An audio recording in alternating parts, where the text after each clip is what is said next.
sí. Bueno, en el caso de México, de mi país,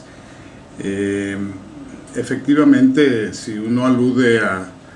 las empresas transnacionales, esto es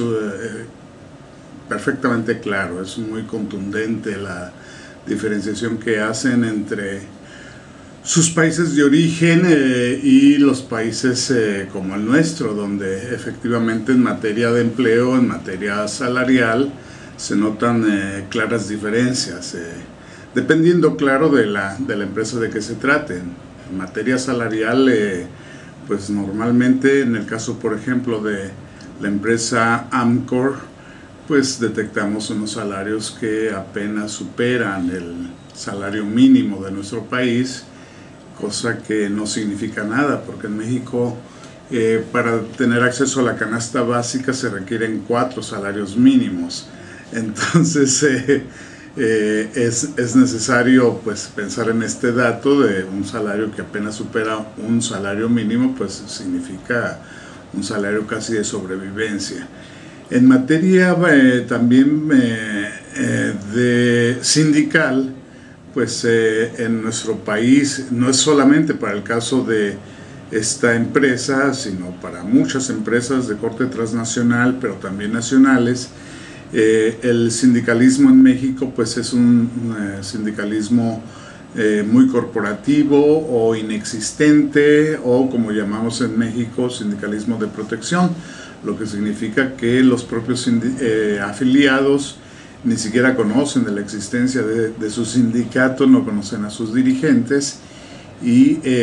pues tenemos una situación sumamente grave, sumamente delicada en materia sindical. A nosotros nos parece genial, digamos, el que los trabajadores mexicanos de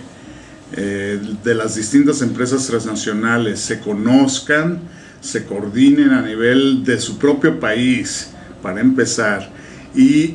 con los sindicatos trabajadores de otros países donde la empresa esté asentada, pues nos parece un primer gran paso para coordinar esfuerzos, para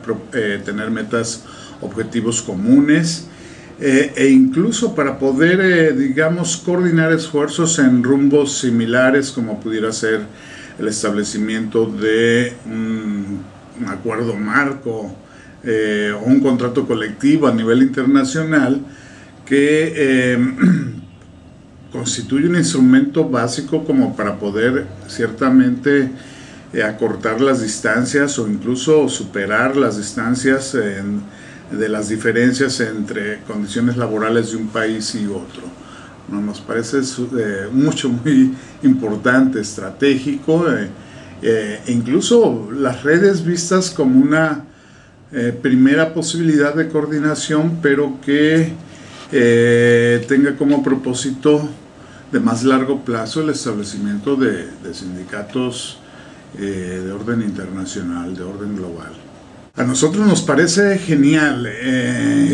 digamos, el que los trabajadores mexicanos de las distintas empresas transnacionales se conozcan, se coordinen a nivel de su propio país, para empezar, y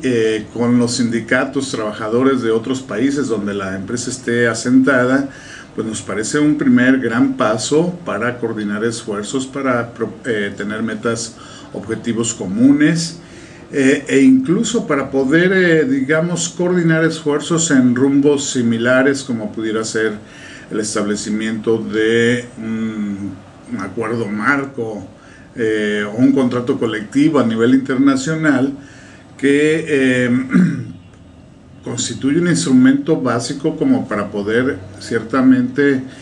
acortar las distancias o incluso superar las distancias de las diferencias entre condiciones laborales de un país y otro. Nos parece